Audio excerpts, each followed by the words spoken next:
A very good evening, Zimbabwe. Welcome to Livetalk Diaspora Forum, where we speak about issues affecting Zimbabweans in the diaspora. We are coming to you live from Studio 7 at the Voice of America in Washington this Wednesday, February the 8th, 2023. I am your host, Jonga Kandemiri.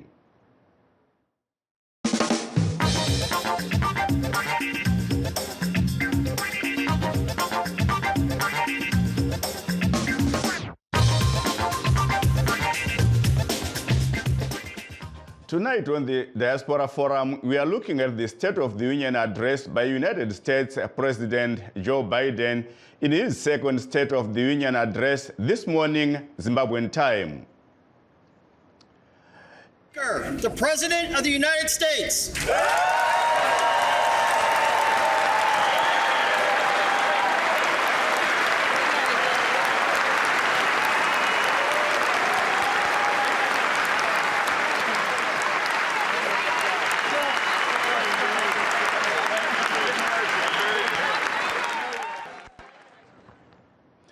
In his address, Biden lauded his legislative and policy achievements, reiterated his stances on contesting China and supporting Ukraine, and proclaimed that, quote, though bruised, our democracy remains unbowed and unbroken, unquote. The president's words were delivered to a divided Congress whose leader, Republican House Speaker Kevin McCarthy, has vowed to use his slim majority in the House of Representatives to oppose many of Biden's priorities. Biden also outlined his views on gun policy, calling for a renewed assault weapons ban. He called on Congress to enact his immigration reform plan, or failing that, to at least approve a plan to add equipment and resources to secure the border. Among the guests were the parents of slain Memphis resident Tyree Nichols, who was 29 and was killed by 5 police officers in January. Ongo wadiwa watereri tinokugamuchirai muchirongwa chedu chatinotarisa zviri kusangana nevana veZimbabwe vari kunze kwenyika. Nhasi tiri kutarisa nezvemashoko anoratidza mamiriro akaita zvinhu muAmerica, ayo aturwa nhasi mangwanani nguva dzekuZimbabwe nemutungamiri wenyika yeAmerica vaJoe Biden, kana kuti State of the Union Address. VaBiden avo vataura kave kepiri kubva zvavasarudzwa kuve mutungamiri wenyika varumbidza hurumende yavo nekukwanisa kwavanoti vakaita kudzikamisa upfumi, kurwisana nechirwere cheCovid-19, kusawirirana kwavo neChina uye rutsigiro rwavo kuUkraine. VaBiden vapawo pfungwa dzavo panyaya yemitemo inobata nyaya dzepfuti muAmerica pamwe nenyaya dzekuchengetedzwa kwemiganho yenyika yavo. Vanyarikani vanga vari pachiitiko ichi vanosanganisira vabereki vemurume wechitema wekuMemphis vaTyree Nichols, avo vakaurayiwa nemapurisa 5. Aka ndekekutanga vaBiden vachitaura paurongwa uhu mutauriri weparamende ave webato rinopikisa reRepublican Party vaKevin McCarthy. In his address, President Biden accused some Republicans of wanting to take the economy hostage, to which the opposition members disagreed in unison. Let's hear that. Some of my Republican friends want to take the economy hostage. I get it, unless I agree to their economic plans. All of you at home should know what those plans are. Instead of making the wealthy pay their fair share, some Republicans want Medicare and Social Security to sunset. I'm not saying it's a majority. Let me give you, anybody who doubts it, contact my office. I'll give you a copy. I'll give you a copy of the proposal. That means Congress doesn't vote. Well, I'm glad to see you. No, I tell you, I enjoy conversion. You know, it means if Congress doesn't keep the programs the way they are, they'd go away. Other Republicans say, I'm not saying it's a majority of you. I don't even think it's even a significant, but it's being proposed by individuals. I'm not politely not naming them, but it's being proposed by some of you. Look, folks, the idea is that we're not going to be moved into being threatened to default on the debt if we don't respond. Folks,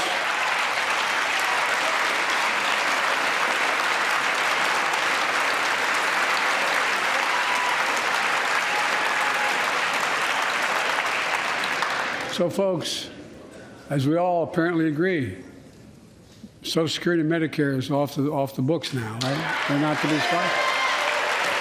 All right.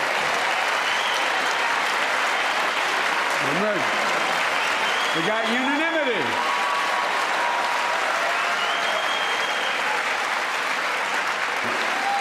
We will not cut Social Security. We will not cut Medicare. Those benefits belong to the American people. They earned it. And if anyone tries to cut Social Security, which apparently no one's going to do, and if anyone tries to cut Medicare, I'll stop them. I'll veto it. And look, I'm not going to allow them to be taken away. Not today, not tomorrow, not ever. But apparently it's not going to be a problem. And that there was a reaction from Republicans after President Joe Biden said some Republicans want to take the economy hostage. In the Republican response, Arkansas Governor Sarah Huckabee Sanders told Americans that Biden and the Democratic Party have failed them, adding that Democrats want to rule them with more government control. Being a mom to 3 young children taught me not to believe every story I hear. So forgive me for not believing much of anything I heard tonight from President Biden. From out-of-control inflation and violent crime to the dangerous border crisis and threat from China, Biden and the Democrats have failed you. They know it, and you know it. I'll be the first to admit, President Biden and I don't have a lot in common. I'm for freedom, he's for government control. At 40, I'm the youngest governor in the country, and at 80, he's the oldest president in American history. I'm the first woman to lead my state, and he's the first man to surrender his presidency to a woke mob that can't even tell you what a woman is. In the radical left's America, Washington taxes you and lights your hard-earned money on fire.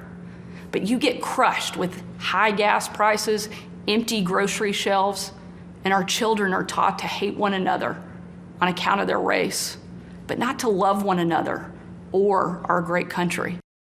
Americans want common sense from their leaders, but in Washington, the Biden administration is doubling down on crazy. President Biden inherited the fastest economic recovery on record, the most secure border in history, cheap, abundant, homegrown energy, fast rising wages, a rebuilt military, and a world that was stable and at peace. But over the last 2 years, Democrats destroyed it all. And that was Arkansas Governor Sarah Huckabee Sanders, the Republican who responded to President Biden's speech. President Biden spoke about the rising tensions with China and the lingering war in Ukraine. These were his main foreign policy issues. VOA diplomatic correspondent Cindy Sainz reports from Washington. As President Joe Biden spoke to a joint session of Congress Tuesday evening on the State of the Nation, tensions with China loomed large after a suspected Chinese surveillance balloon captured the attention of both lawmakers and ordinary Americans. Without mentioning the balloon specifically, Biden sought to reassure Americans while sending this message to China. I'm committed to work with China where we can advance American interests and benefit the world, but make no mistake about it. As we made clear last week, if China threatens our sovereignty, we will act to protect our country, and we did. On Saturday, a U.S. fighter jet shot down the balloon in midair over the Atlantic Ocean off the coast of South Carolina.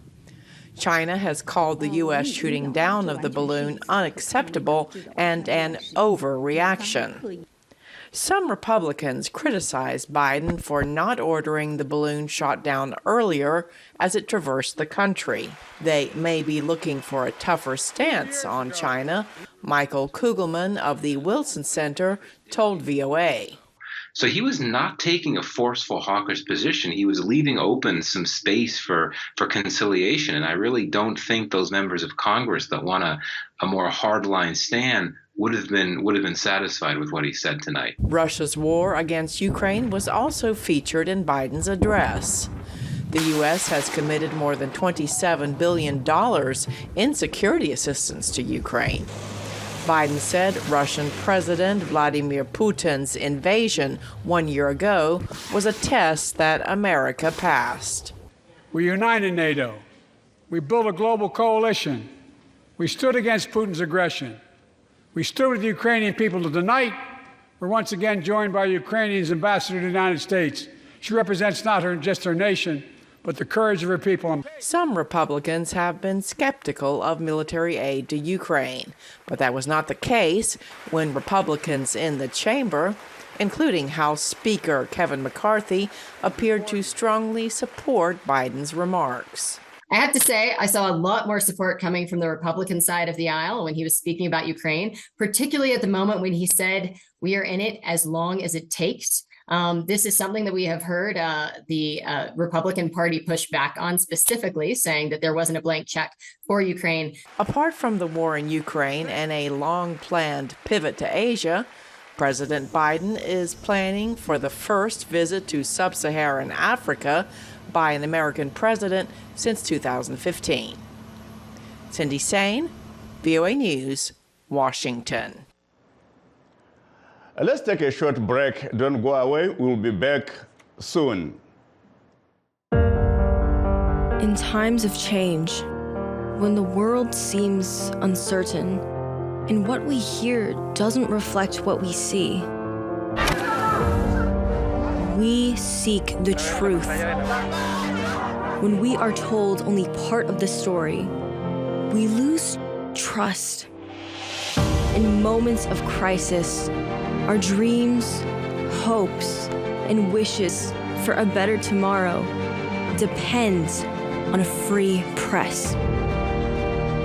At Voice of America, we bring you the stories that people take risks to see. We connect the world and unite it with truth. At Voice of America, we show you the whole picture.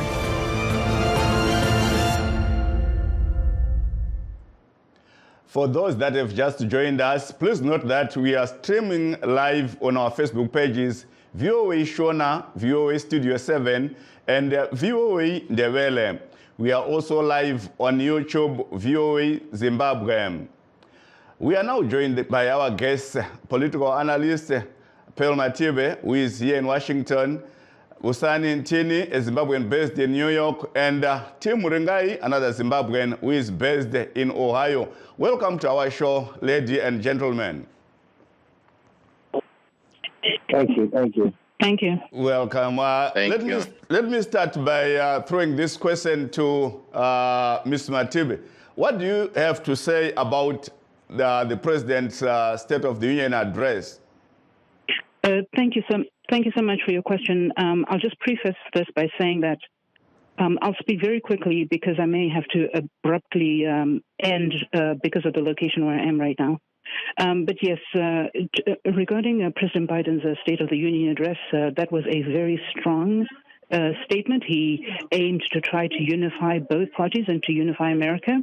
But you can look at it as if he was speaking to the American people. Generally, what happens with the State of the Union address is that it is the precursor to what we might end up seeing in the 2024 presidential election campaigns, which you will see now everybody's beginning. So what happens the day after the State of the Union, like today, is you'll see President Biden going out into the country to various locations to go and tout and loud what he was talking about yesterday evening to the American people to solidify and reiterate. And it will not just be him, it'll be Vice President Kamala Harris and other senior high-ranking administration officials as well, who will sort of deploy to the rest of the country now to keep reiterating and emphasizing what he was talking about in the speech. But overall, it was a strong speech. He got some support from the Republican side, and in some cases, they were also pushing back in terms of things like the economy and so on. Back to you. Yes, and you mentioned the response from the Republican Party. Can we say that the accusations that the Republicans made to President Biden's government are found, like they are saying that the Democratic-led government inherited a sound economy, but in 2 years they've destroyed that. Do you agree with that?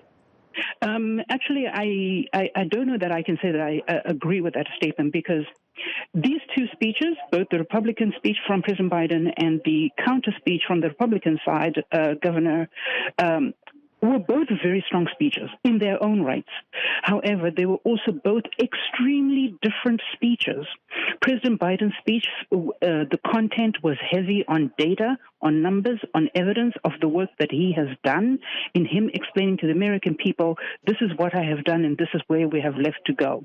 The Republican speech was also a very strong speech. However, there was no numbers or evidence to support the stance that they had been successful in terms of the economy. That Republican speech was very much rooted in Republican values, Republican culture, and Republican ideology. And so it was strong in that and to the audience that they were speaking to. What the Republican speech did not do is it doesn't show to people who are not yet decided which way they're going to vote in the 2024 presidential election what they might do for them if their values are not 100% centered on the same Republican values. Those values that were being spoken about by the governor are very much former President Trump values. Remember, she is his former press secretary. And so these were very, very different speeches. There was also this aim to show the difference in age between herself and President Biden. So there were stark differences, but the Republican speech was lacking in evidence. So they were making a lot of ideas. It was about ideas, it was about values, about culture, but without actual data was to support the claims. So yes, they were making the claims, but there was no data to support it. Whereas President Biden's speech, he was saying, giving ideas. He had witnesses. He had people in the stands, sitting in the row in front of his wife, the First Lady, or people he had brought in to show to the American people. These are some of the examples, like in policing, for example, right? And so these were the differences in both speeches.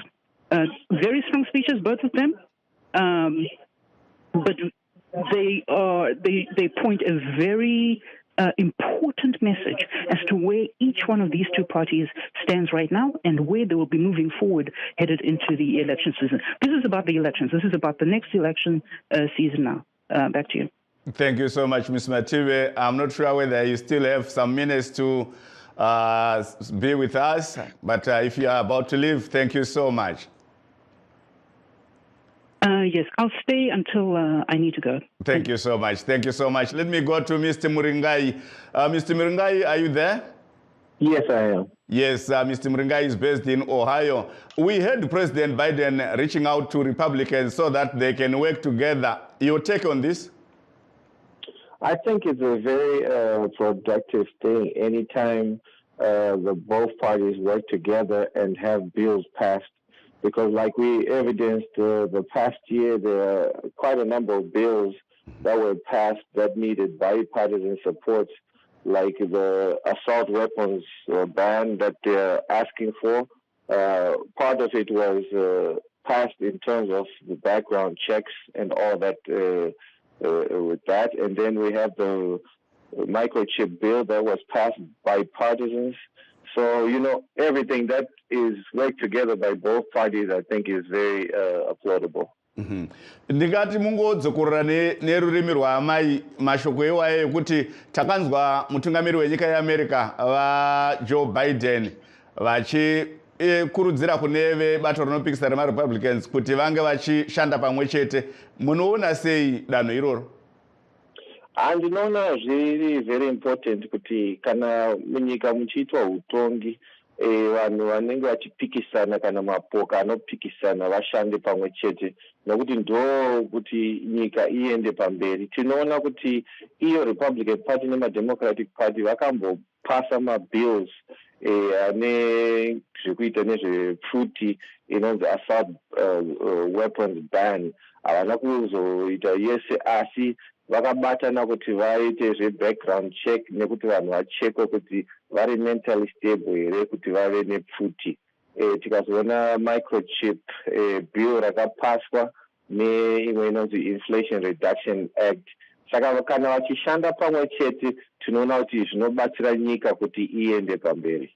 Thank you so much. I think let me go to our Skype guest now. That's Mr. Busani Ntini, who is based in New York.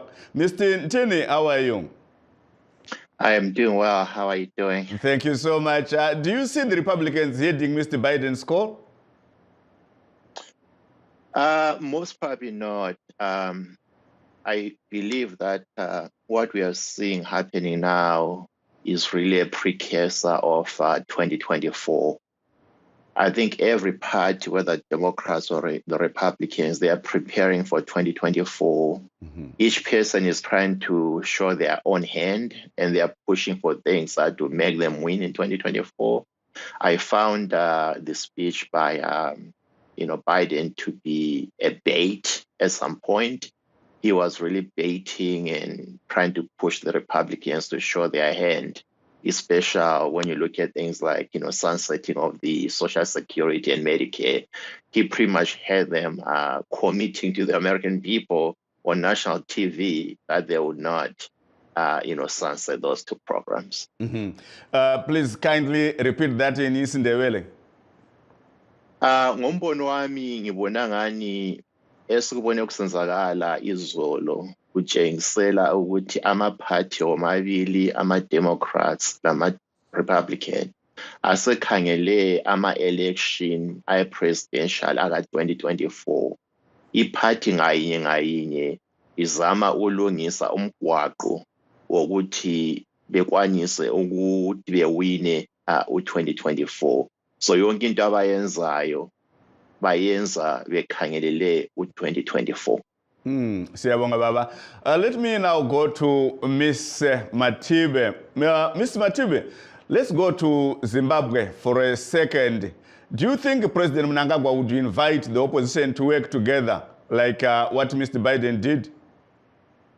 Thank you so much for that question. So there is no way that I can, say what President Mnangagwa might be thinking.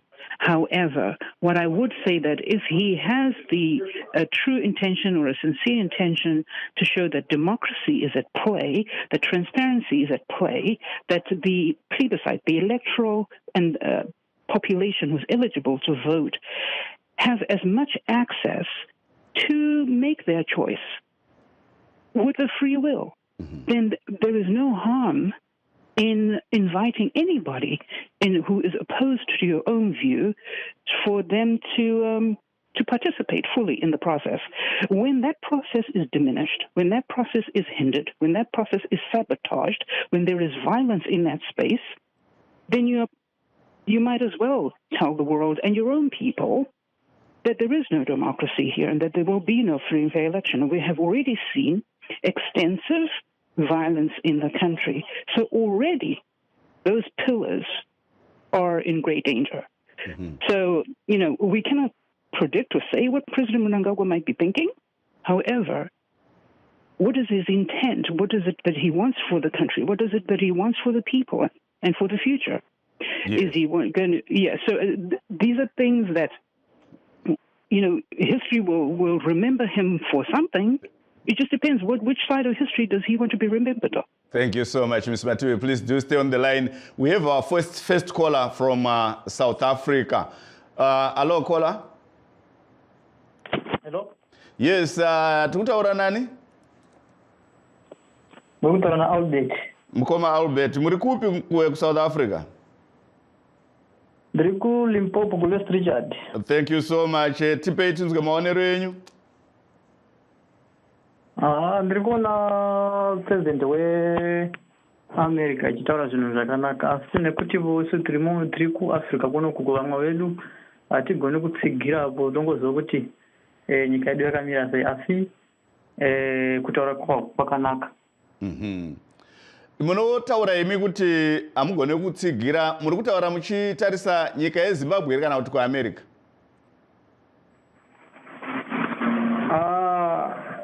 Tiri kutarisirawo ngatikuti zviri kwose nekuti zvakangofanana netingati titsigire nyika yedu. Munongozviona nyika yedu mamiriro zvakaita.